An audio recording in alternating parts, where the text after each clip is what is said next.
200 bodies found on the slope of an isolated mountain. Is it possible that you are the star of a reality show and everyone else is watching you? And then we take a look at the mysterious story of a sphere found in a field. Was it space junk, an alien artifact, or something far more dangerous? Today on Dead Rabbit Radio.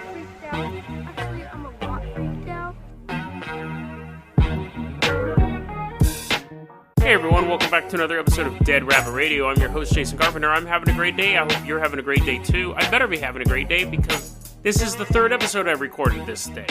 Monday and Tuesday's episode I just recorded a little bit earlier today, and I'm now recording Wednesday's episode. Now, I've done that from time to time. Last week I did the first two episodes in a single sitting. I'm letting you guys know this now because I think I'm getting a sore throat. So I want to get my episodes out. I want to get my episodes recorded early, just in case. Because I got to talk a lot at my job. And I can't just point and grunt to them. And I can just pre-record stuff here. I wish I could pre-record my job too. But I noticed the first episode, Monday's episode, I seemed a little oh, my throat hurts. But let's just get through this. Yesterday's episode, I seemed quite surly. I don't know how much of that is going to survive the editing process. Because I'll edit them the day of. I really enjoy editing. I enjoy all of this, except the show notes. I hate writing those, but I haven't edited it yet. But if it comes off that I sound quite surly, it's simply because I don't feel that great. So, that being said, I want to make a quick note. Again, Sean, thank you for sending me the story about the man eating rock. I didn't want it to be I can't be bothered with this stupid story. Because that wasn't the case. I researched it, and I was researching it when Sean recommended it, and I was like, there's just not enough here. There's not enough here, and I kept trying to force it into a story, and then finally I was like, I'm just going to address it here. But I want to let Sean know, and I want to let everyone know, I really, really enjoy it when you guys send in recommendations. And sometimes, and this has happened a couple times, where people have recommended a story to me, and it's been debunked.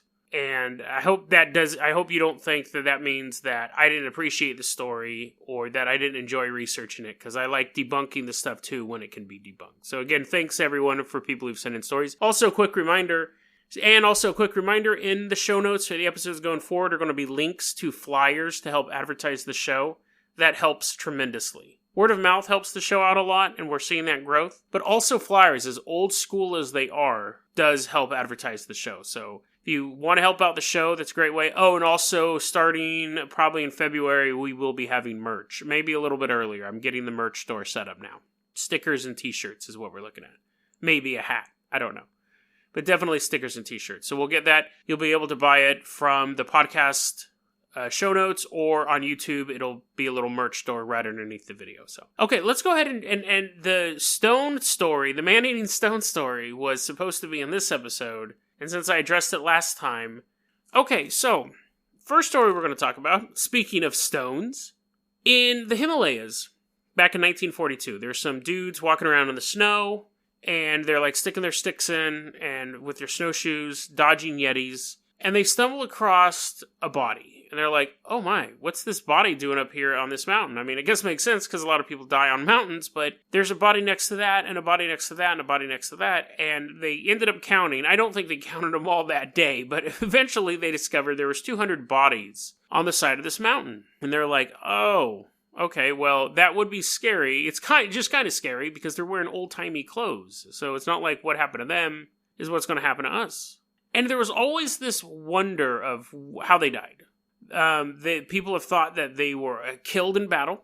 That was one of the theories. The other one was that it was a bunch of pilgrims from another area who died of hypothermia because they weren't used to the environment. Illness, maybe some plague struck them. The reason why they had the idea of the pilgrims is because they were taller and thicker. They were taller and thicker than the indigenous people in this area, so they figured they must have come from somewhere else. They must have had a better diet. Because they're so yoked. These just bunch of muscular men and women, little muscular babies in bambushkas. Is the bambushka the thing that the baby rides on in the back or the front, and they have a little bow and arrow, and they can shoot at people? Anyways, they're using their umbilical cord as the bow. So, whatever, Jason. So anyways, They find all these bodies. Now, what's happened is the ice has started to melt, and the bodies are some of them are starting to become disgorged from the mountain. So it's allowed them to take a closer look. Because it's not a place where you want to take your CSI team up. It's the side of a mountain. So the mountains are kind of melting a bit. They're able to take these bodies out. One thing they've started to notice is that the bodies generally all have massive head wounds. And they're like, well, that could make sense with the battle, but why would everyone get hit in the head? There's just how do you fight a battle on the side of a mountain either? And I wonder if they had weapons. But anyway, so they had holes in their heads. And what happened, and this is one of those interesting things where legends can meet up with reality. We've talked about that a couple times on the show. As anthropologists and other scientific people were looking at these bodies, one of the stories that came out from the village below was this old legend about these outsiders. It was actually this traditional song sung in this community. A long time ago, there was a group of outsiders trying to enter their area, and they were climbing up this forbidden mountain, which just happened to be the mountain where all these bodies were. And the goddess of the mountain got angry at them, and she rained down hailstones as hard as iron and smashed all their heads in and killed them. And the scientists started thinking that song, that old folk song, may actually be like a news event. That lines up, because before they just found the bodies, they may have heard the song, but it didn't match up. But once they start seeing all these bodies with holes in their heads, they're like, maybe that is what happened. Maybe that was an actual event that song was based on. These people were from another area. They were climbing up the mountain and they all got laid out. So that's the theory right now, that it was a massive, not the goddess part, but that there was a massive hailstorm while they were on the side of the mountain and killed them. And it was kind of chilling. They said some of them may have been killed instantly by the hail, and other ones may have just gotten knocked down or injured and then just died of hypothermia.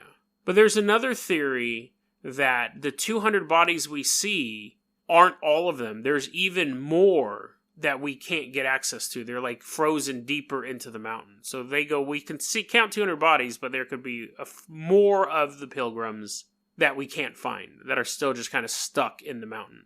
I have another theory, though. Zombies. It all matches up, dude. If I'm being chased by zombies, I'm going to first try to get to like a higher elevation, like it's like Fortnite, bro. I'm going to go up, I'm going to build up, and so I have the height advantage, so I'm going up the mountain. Zombies can't move, it's scientifically proven, zombies can't move as well in the snow, and they'll slip a lot. It's like Home Alone, it's like nature, a mountain is nature's Home Alone trap. So zombies are slipping and sliding, and how do you kill a zombie? Bam, hit him in the brain.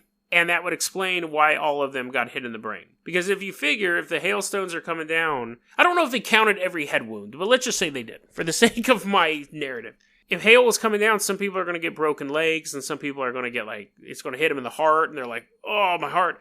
Some of them are going to be looking straight up and going what's that? And a hailstone's going to go right into their mouth and choke them. These guys all had head wounds. The only reason why you would hit everyone in the head, zombie. Himalayan zombies, dude. I mean, why not? Why not? It's theory. It's a theory. It works, right? I should be a scientist. I'll just posit everything as zombies. Is economics considered a science? And if so, how would I fit zombies into that form of science? The economics of being a zombie. I guess it would be the economics of, energy. No, I guess that's a different type of science. What would be the economics of zombies? Yeah, I don't know. Okay, so anyways. That was anticlimactic. Next story. Oh, and I forgot to say, that story, that huge hailstorm story, was part of new news. I know you guys are tired of that, but new news. There's still a bunch of that stuff left. Ton of stories from the year 2004. So, what was the next one? Oh, so this was a weird one. This one is not part of new news. Actually, it might have been at the time. No. So this is not part of new news, but it's an interesting story nonetheless that I didn't get from my folder that's 14 years old. 40 people in the world have been diagnosed with this, and it's not even a real disease. Even the people who've coined the term said, yeah, it's not real. It's not like a separate thing. But it is called the Truman Show Delusion. Now, when I say it's not real, it doesn't mean that it's completely made up. What it means is that the DSM, the Diagnostics service manual, whatever, for the book that psychologists and psychiatrists look through to tell you how crazy you are, that book does not include this. It's included basically under another thing, and we'll get to that in a second. But the Truman Show Delusion, or the Truman Show Syndrome, is a fairly recent thing, and it really ties into the movie The Truman Show. Now, if you don't know what that is, it was a movie that came out in the late 90s. It was actually really good. I'm not a big fan of dramas, but it was good.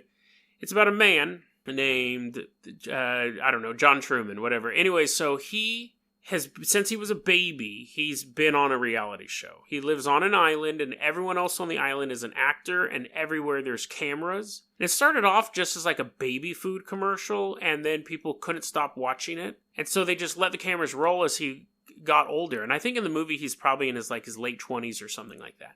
And you have the director, who's basically God. He sits in a studio, like a recording studio in the moon, so he's watching the island the whole time. It's a really well done movie. It's kind of a drama comedy, but The Truman Show Delusion is kind of what you think it is. It's people who think that they are the star of a reality show, and that everybody they know is an actor. And somewhere there are cameras, and if you're not on the show, you're watching them. They believe they're the star of this reality show. And it's manifested in a few weird ways. One of the people suffering from it, after 9/11, he goes, "That's impossible. That didn't happen." He thought it was just a twist in his reality show. He thought like the producers were throwing him a curveball. He thought the producers were just throwing him a curveball. He drove all the way out to New York to see if the towers were really knocked down. He shows up. Spoiler alert, they're not there anymore. Another guy went to an embassy. I also believe it was in New York. He went to an embassy and asked for diplomatic immunity and for a demand for the show to be ceased now. They needed to cancel the show because it drives you nuts. You imagine if you thought everyone around you was totally fake and they were just actors. Every event that happened to you was being controlled by somebody. There was one guy, he was saying that he got the delusion that the end of the show, the climax of the show, was he had to find his dad in this huge crowd of people. And if he could find his dad, and then his dad called him on the phone, all of a sudden the producers of the show would come out on stage where there a huge group of people is, give him a check for $1 million, and the show would be over. But he couldn't find his dad that day. His dad may not even been there because he's so delusional. And therefore, he didn't win the show, and the show would keep going until the next big twist, reveal, season finale, things like that. So what's interesting about this story? I mean, it's a bizarre delusion. And people get caught up in stuff. And I remember I was reading an interview with one of the guys who has it, who suffers from it. And the interviewer says, "Have you ever seen The Matrix?" And he's like, "Yeah, have I seen The Matrix? Yeah, dude, I've watched The Matrix. My kids hate it because I make them watch The Matrix with me all the time." So Matrix kind of plays into that whole thing too. Just like reality is not what you see. But the reason why this isn't included if 40 people are diagnosed with it, but the reason why it's not included in the, psychologist Bible is because they basically, the psychology community sees it as another form of delusional behavior. And I was reading these articles and they said, it's interesting because delusional behavior, delusions in general, are formed by our cultural consciousness and our media. So depending on the level of technology we are at, that is the delusion. And they explained it that in the 40s and 50s, the delusion was radio waves are being beamed into your head. But by the time the 70s and 80s came around, it came to microchips implanted in your teeth or your brain or under your skin. Nobody in the 1930s was like, "Oh no, I have this chip in my skin," because they didn't exist. People didn't know what to have a delusion about. And I started to think about that more. And this is really like we have these levels of delusions. Early times, like Paleolithic times or whatever. Greeks, Romans, all that stuff. Demons and gods. Like if you were being delusional, your delusion would be, I'm being persecuted by the gods themselves. My crops are failing. That chicken's looking at me weird. My wife is actually like half spinach because the gods have cursed me.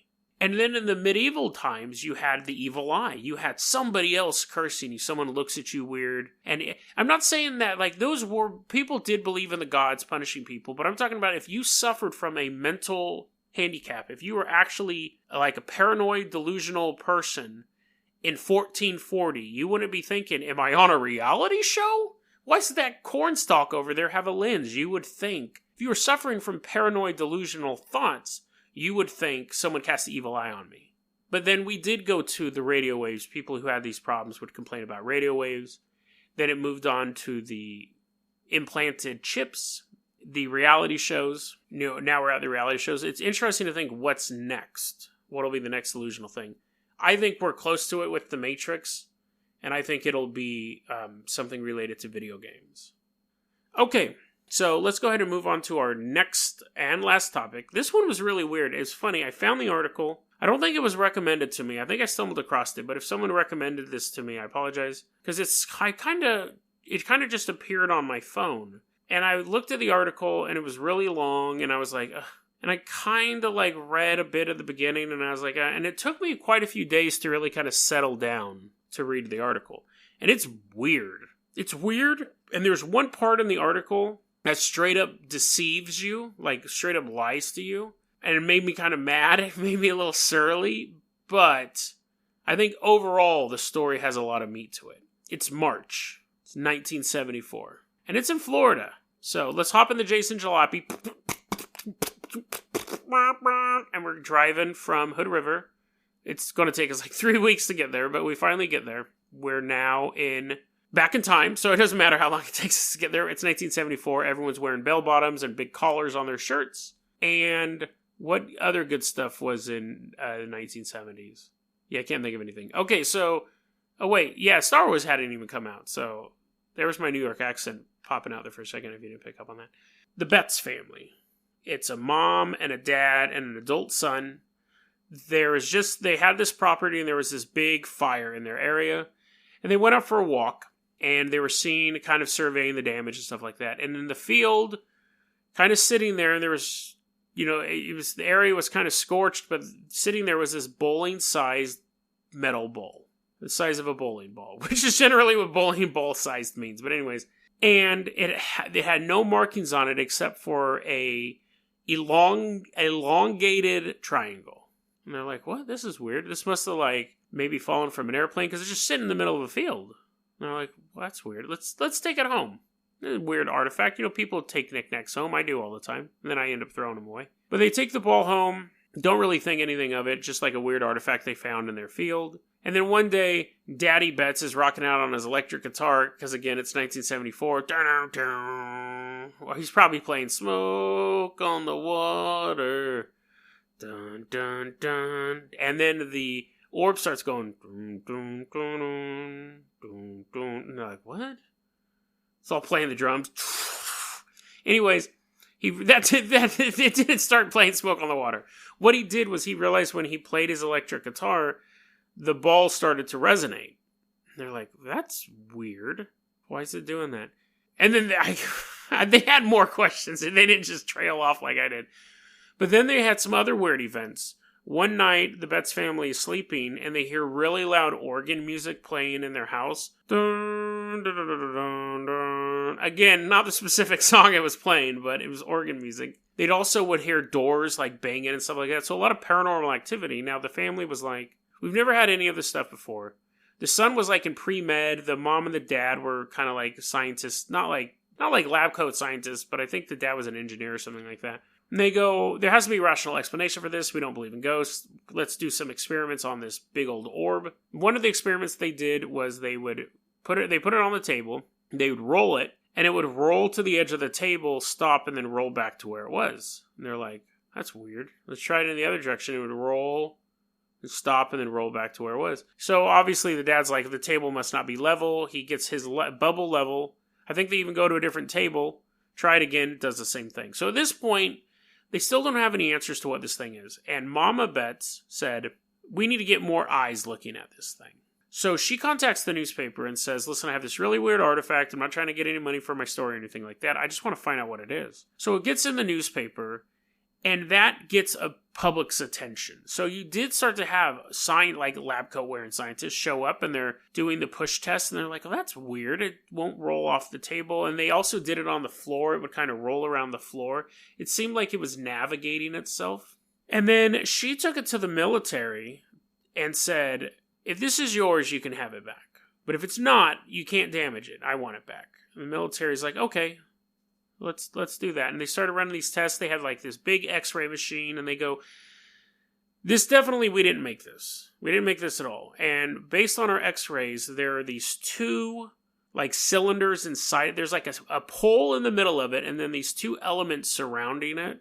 And we don't know what those elements are made out of.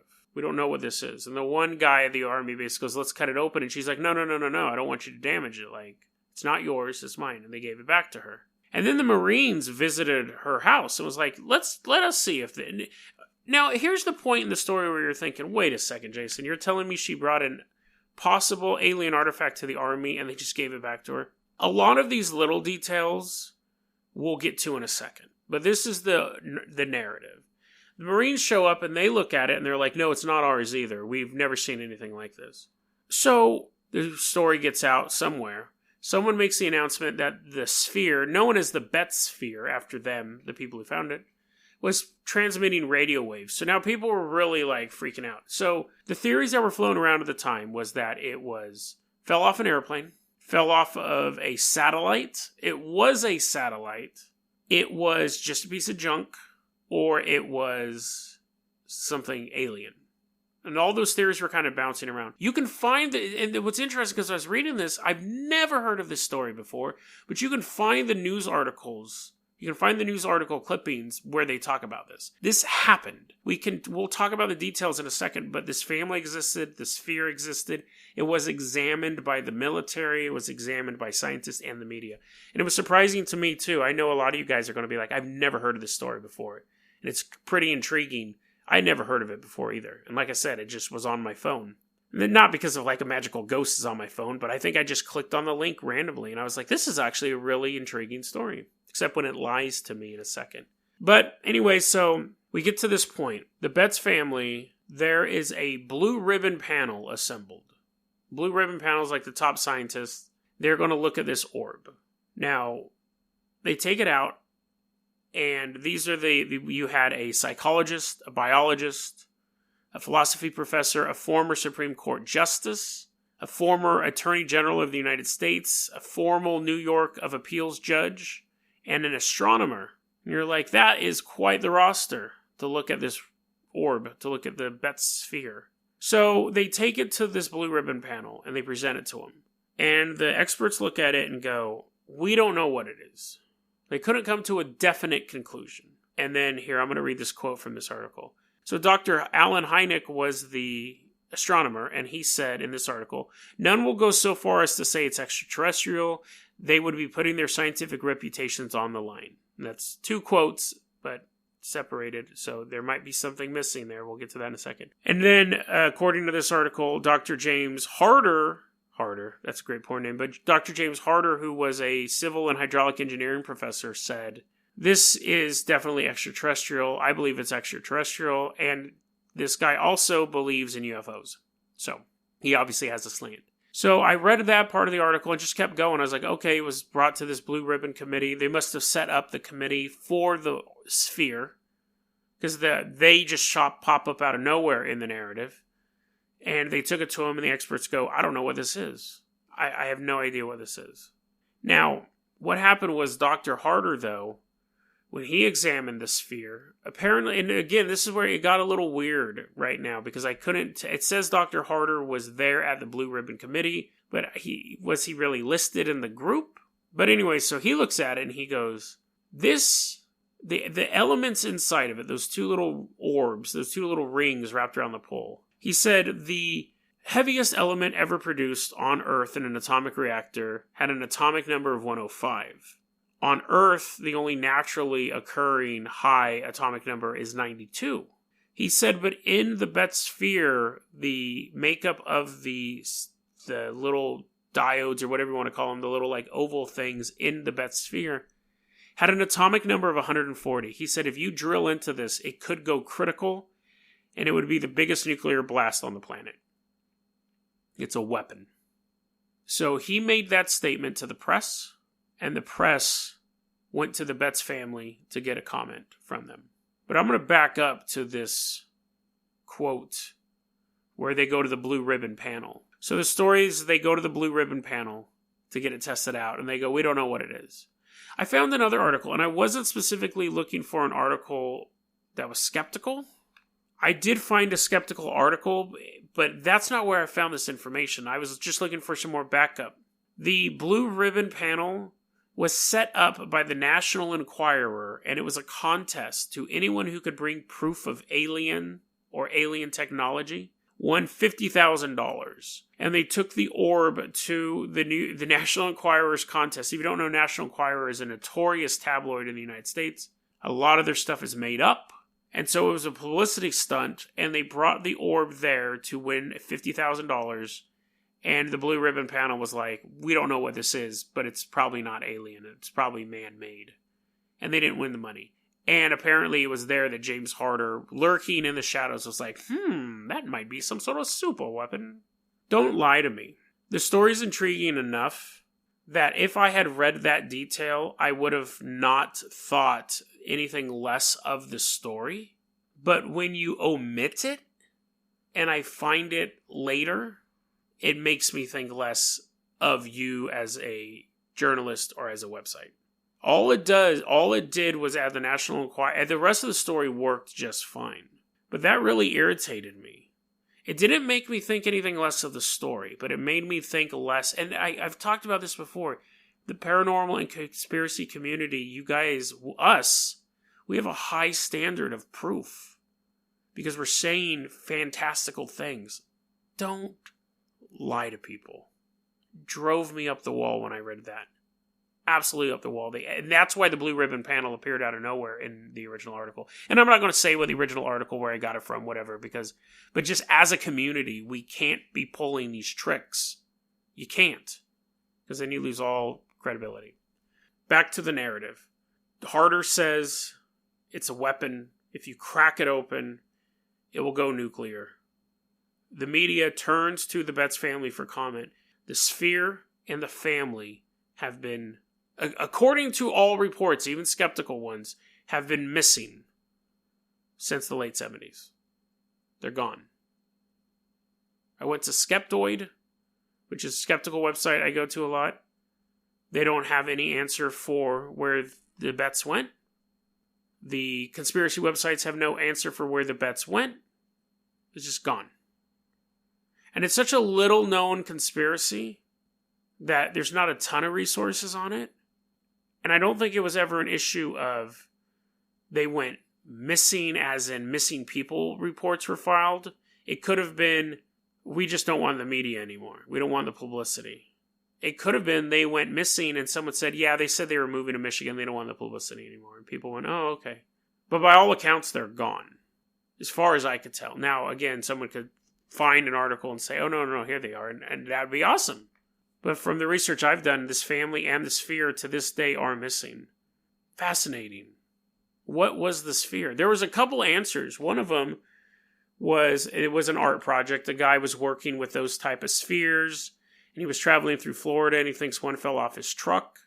Some people thought it was a ball bearing that fit into this giant pipe. The stories about the military investigating them, Skeptoid was the one looking into that, and they found some stuff where people are like, yes, the military investigated the item, but the story about using the giant x-ray, like, I wasn't there when that happened. I can't verify whether or not that happened. I can only say that, yes, the military did look at it. So some of the details match up. Some of the details might be a little more elaborated. But the overall thing, the Betz family did find a Sphere. They took it to the media and took it to these groups to be investigated. And to this day, the Sphere and the Betz family are missing. That's all fairly undisputed. Yeah, bizarre story. Creepy story. You think you stumble across this artifact and you're going to have a wonderful adventure or a mystery to solve because there's organ music playing and it's rolling around on the floor, and then you and your family go missing, never to be seen again. Okay, so an addendum. Obviously, you can tell that this is being recorded a couple days from where I originally recorded the podcast. One, because the sound quality is probably a little different. And then two, because the sound of my voice sounds much more sick and stuffy. So that both those things are true. I am much sicker than when I originally recorded it 3 days ago. But I did find some more info. So the Betz Sphere. It didn't sit right with me that the sphere, whatever, not the chucking spear, but a sphere, a circle. I wonder how many times I mispronounced that in the episode now that I think about it. Anyways, it didn't sit right with me that an entire family went missing and there was no police reports or anything like that. Now, I started to look more into it.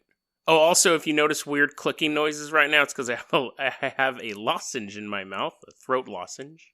But anyways, so I kept looking, and I can't really fault the other websites I looked at, which was Atlantis Rising and Mysterious Universe was a website that I looked a lot at, and other websites as well in the links. At first, I was a little upset that they didn't find this information, but then I realized that, when you're looking into the mysterious stuff, information's constantly evolving. Now, the family didn't go missing, and so I don't think a lot of people did a bunch of research on that. They actually were, up until the 80s, still in that area, still in that house. They just decided... The articles were saying they mysteriously vanished, and they weren't. They just stopped taking phone calls. But then after 1985, they did vanish. Nobody knew where they were at. I found this website called jackspsychogeo.com, and I'm still haven't made quite heads or tails of what the point of this website is. It's well written, but I can't tell if it's like creepy stuff or weird stuff or just this guy's adventures. But according to an article on that website, and this article is dated 2016, so just 2 years ago, a college professor had one of the little Betz boys in his class, and as the professor and the boy started talking, the boy gave some more background to the story. They did end up leaving the area about 1985. The woman I kept referring to as Mama Betz. Her name, what was her name here? Let me look this up here. Jerry Betz. She's actually a prominent businesswoman. They moved away, so that part of the story is true. So part of the story is true. They did get tired of all the publicity. After it was outed as some sort of weapon, they just said, you know what, we're going to stop answering the phone. So they could have had a bunch of kook callers and stuff like that. They could have realized that maybe it was just a metal sphere. We don't know. By all accounts, they ended up moving to another state where they still get phone calls. People still track them down to find out about the sphere. And it's sitting in a closet. It didn't mysteriously vanish. The family didn't mysteriously vanish. They just kind of faded into obscurity. And I think the websites that I was citing were like, they vanished. And, I've noticed this with paranormal conspiracy stuff, is that one website will do some in-depth reporting back in 1982. And then other people will report that, and they'll just report the original story. And then time moves on, and then that becomes the official version. So I'm sure a long time ago, someone's like, they mysteriously vanished. And then the articles that have come out since then. And because this hasn't been a big story for the past 20 some odd years, it wasn't like there was a lot of resources to go on. I just happened to stumble across this Jack's Psycho Geo website. And it was on the third page of Google results, and I had to type in specifically what happened to the Betz family, or where did the Betz family go, to locate this, because I didn't find it in any of my initial research. But part of being a researcher, part of doing this, is having to find those things. But again, I'm not going to fault, especially these articles that I was citing were written before 2016. But I hope this does, so I'm adding this in for my own completion, and for yours as well. I think that this is probably the first telling of the Betz story from beginning to end that finally has the end to it. No, the family didn't disappear. The sphere didn't mysteriously disappear. It's just sitting in their closet, and they've simply moved away. And they still get phone calls about it. So, this was it, the complete Betz Sphere story. Thank you, Jack's Psycho Geo, for giving us that last piece of information to that story. And actually, to the author of that particular article, his name is Tim Gilmore. So, again, it's an ongoing thing. Every so often you'll find an article that will add more information to the story of what happened to Amelia Earhart or the science behind the Bermuda Triangle and things like that. And it's just nice to be able to have that extra info. Quick note, there probably will, from the sound of my voice, I think it's easy to tell. I recorded the first 3 episodes on Sunday, and then I just edited them through. I've been getting sicker and sicker. I haven't had time to record the next couple episodes. Tomorrow's episode most likely will not come out. We will probably have a Friday episode, but at this point, I don't think we're going to have a Thursday episode. So I apologize for that. I've done episodes while I've had really bad diarrhea, and I've had episodes where I've had some sinus pain or really bad sinus pain, but when it's affecting my throat and my voice is scratchy, it's a bit harder to record. So deadrabbitradio@gmail.com is going to be your email address. You can also hit us up at facebook.com/deadrabbitradio. Twitter is @JasonO'Carpenter. Dead Rabbit Radio is the daily paranormal conspiracy, almost daily paranormal conspiracy and true crime podcast. You don't have to listen to it every day, but I'm glad you listened to it today. Have a great one, guys.